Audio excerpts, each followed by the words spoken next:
Hello, welcome to a special year-end edition of the Parish Line, a production of CGov, the Calcasieu Parish Government Channel, about the events, programs, and policies of the Calcasieu Parish Police Jury. In this program, we'll take a look back at 2013, reviewing and highlighting some of the best and most important stories that we covered on the Parish Line. Let's start with a story from July, when we visited our Calcasieu Office of Juvenile Justice Services. They had just completed work to rewrite state juvenile justice procedures. J.P. Booth brought us that story. For 2 years, the Calcasieu Parish Office of Juvenile Justice Services has been helping to formulate new state guidelines that would go into effect this summer. Dane Bolin with the Calcasieu Parish OJJS office tells us how it all got started. You know, there's a lot of history, and it really goes back to 2003. There was actually legislation passed that said that juvenile detention centers, or we would study the fact that juvenile detention centers need to be licensed. Well, that was a piece of legislation that really never came through the process or went through the process because no one was assigned to do that. And it bounced around for a couple of years, and then finally in 2010, Act 1477 was passed, and it stated that all juvenile facilities would be licensed by July 1, 2013. Up to now, it's individual places. They used the Casey standards. Some of us decided to do that, but it was all voluntary. So you could go out there and really choose the model that you'd want. Imagine a daycare being open on every corner and no one supervising or coming in to make sure those daycares are following through with how they, house your kids or how they look after your children. So it's needed. It's been needed for quite a while, and now July 1, all facilities were licensed, and they all received their licensing certificate in the state. During the writing of the legislation which we're involved in, one of the sticking points was who is going to inspect the facilities. One of the ideas was maybe all the juvenile administrators could get together and develop a team. Well, it's kind of like the fox watching the hen house on that one. So long story short, it was decided the Department of Children and Family Services would be the evaluator or licensing inspector of all the facilities, which are 15 facilities in the state. They monitor daycares. Actually, it's ironic as we train the evaluators because juvenile detention center is very new to those guys.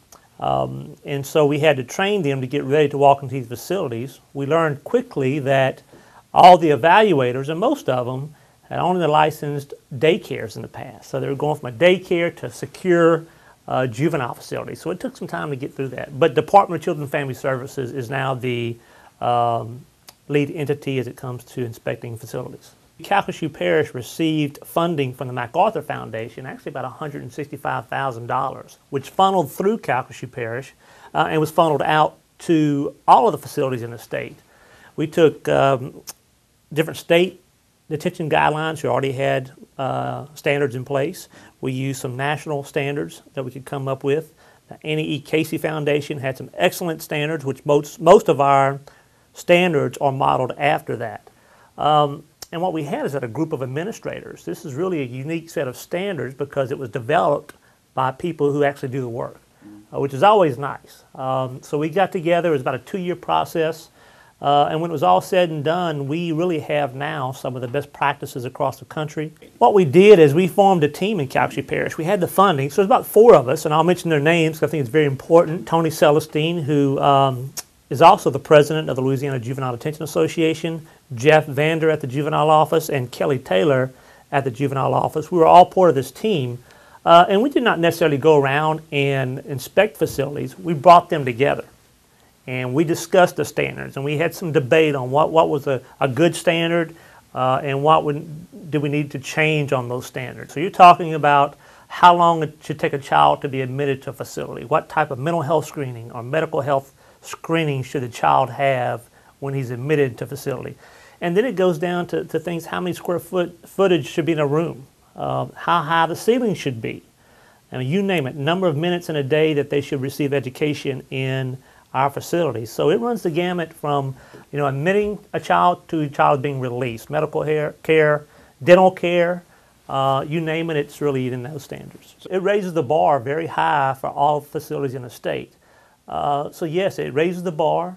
It sets a standard we have no choice in meeting now. It's not an option like it used to be in the past. You must be licensed. You must maintain your license, which will be issued out yearly. So it raises the bar, and yes, it makes all of us better. Very proud of Calcasieu Parish. We had a lot of support from the police jury and the MacArthur Foundation, because if you're going to do these type of projects on this big a scale, you have to have funding, and that funding really helped us out. It trained everyone in the state, but Calcasieu Parish should be very honored that they received the grant and that they were choose to lead the whole project. For the Parish Line, I'm J.P. Booth.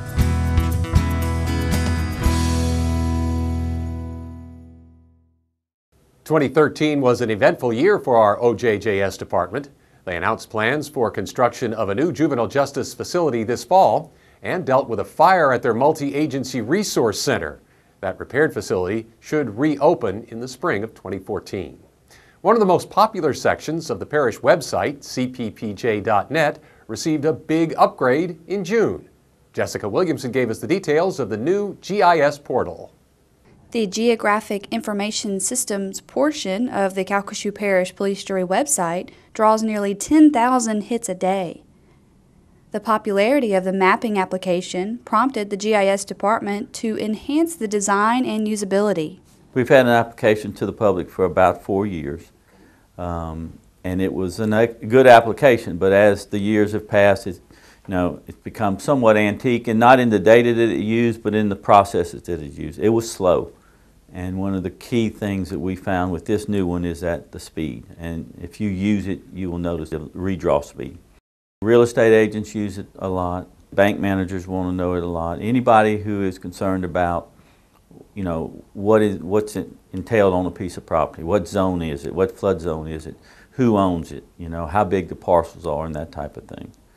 The new application is faster, more user-friendly, and also allows the GIS department to incorporate more data. Well, we have some map tips involved where in certain layers you can hover over an item and a little window will pop up and tell you something about whether it's a parcel, whether it's a elevation for a BFE zone. Zoning is another one. One of the new things we have is we also have it tied to the Louisiana Tax Commission 2012 tax data. So you can find valuations of property, you can see what taxing districts a particular property is and what the millage for that district was. Other new features include being able to change the opacity of a layer and saving a map to your computer. The aerial photography is high quality and is updated every 2 years. While the application has improved, the mainstays of the program have remained. Well, you have several different ways. You can search, you have a search by address, by owner's name, by assessment number, subdivision, section, township, and range. Any of those values can be put in there and the system will search for all items within that area, or whether it's a sub or whether it's a section. You can manually find information by clicking and dragging and zooming into the map, but the search options are still there. A large amount of information can be found, including flood zone information. Well, the main layer to me is the tax layer, which comes from the tax assessor. We have flood zone layers, which tells you the FEMA flood zones. We have land use layers. We have parks, police jury districts. Those are the main ones that are on there. Generally, those are the ones that are used most by the public. For users who are challenged by the new mapping application, 4 tutorials have been developed to help. For the Parish Line, I'm Jessica Williamson.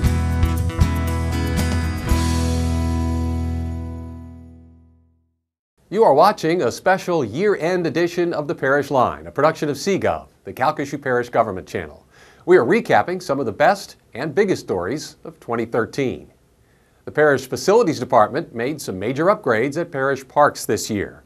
Back in October, Margaret Higgins told us about new kiosks at several of our facilities. A new addition has been added to selected parks in Calcasieu Parish. Park Superintendent Lacey Carter explains. The Calcasieu Parish Police Jury was able to partner with the Lake Charles Southwest Louisiana Convention and Visitors Bureau, and through them and through actually use of BP funds, we were able to come and put in these park kiosks in each park. These kiosks basically educate the public on what's available at the park, what amenities can be used at the parks, and then if somebody's at one particular park and they see this actual kiosk, they're able to look and see if they like these amenities, what could be offered at another park, these same amenities. And so it actually gives the public time to sit and reflect and look and answer their questions and make information available to them that otherwise wouldn't be available unless they made a phone call. The kiosks are strategically located within the parks. Most of our kiosks are actually located at the main entrance of the parks or wherever we have a big amenity.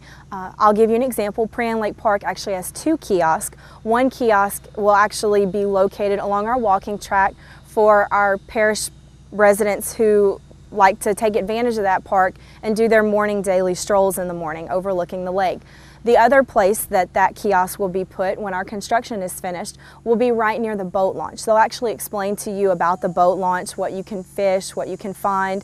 And then back on the other side will actually be during October and April, we do Movie Under the Stars at Prairie Lake Park. So we'll actually list the movie Under the Stars and what you can expect, and just to bring out the family. We wanted these kiosks to be able to basically talk to the public and explain to the public what they're looking at and if they do have any questions.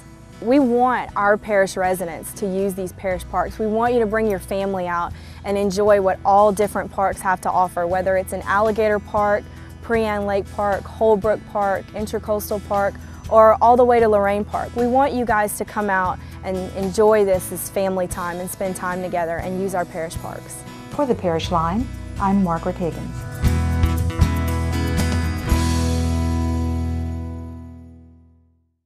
The parish operates 11 parks throughout Calcasieu. Work is underway on developing the 12th, River Bluff Park in Moss Bluff.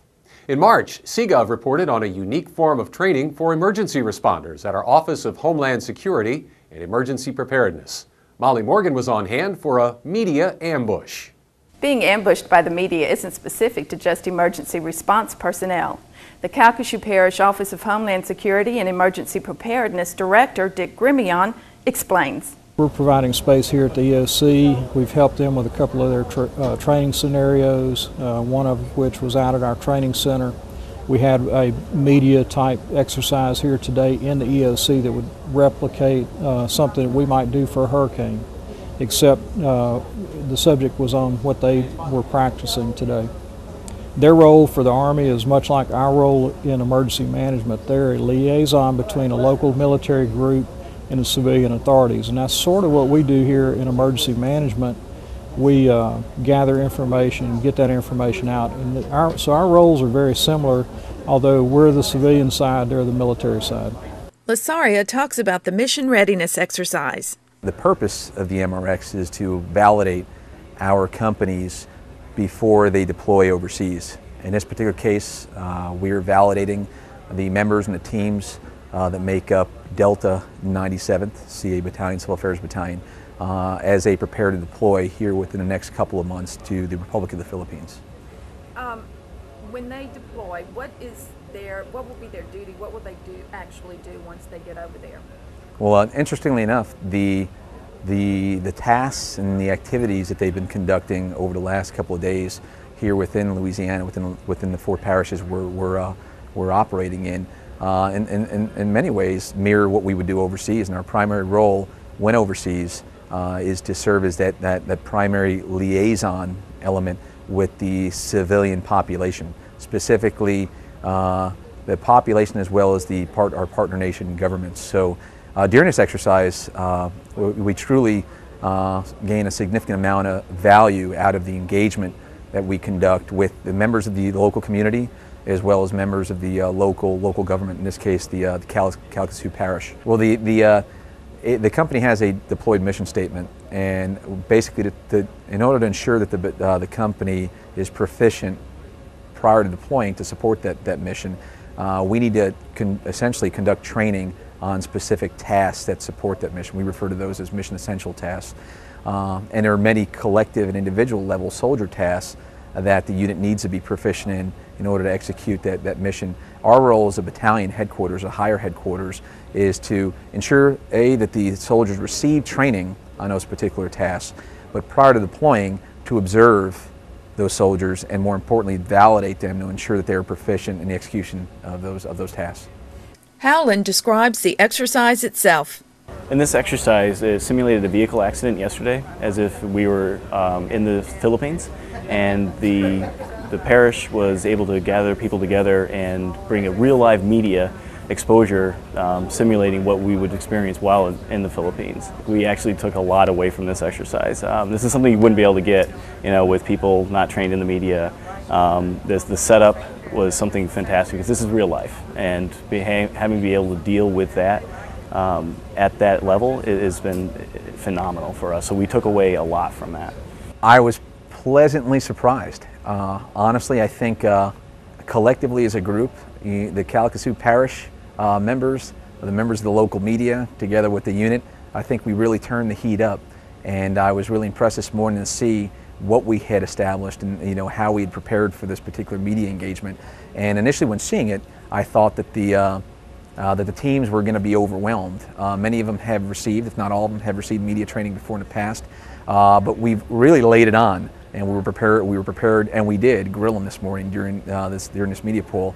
And I was surprised to see that they handled themselves in as professional manner as they did. In fact, honestly, I thought when they first stepped in that they were going to get flustered.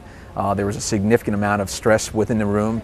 The cameras were on, the lights were on, the heat was being laid on them with all the questioning and the actual lights and the mics and the audio and a number of members that we had within the media pool. And I honestly thought it was going to overwhelm them, but they handled it. They were calm, cool, collected, and they did everything that I expected them to do, and they really hit it out of the park. So I was incredibly impressed with the performance. The 97th Civil Affairs Battalion Airborne is based in Fort Bragg, North Carolina. For the Parish Line, I'm Molly Morgan.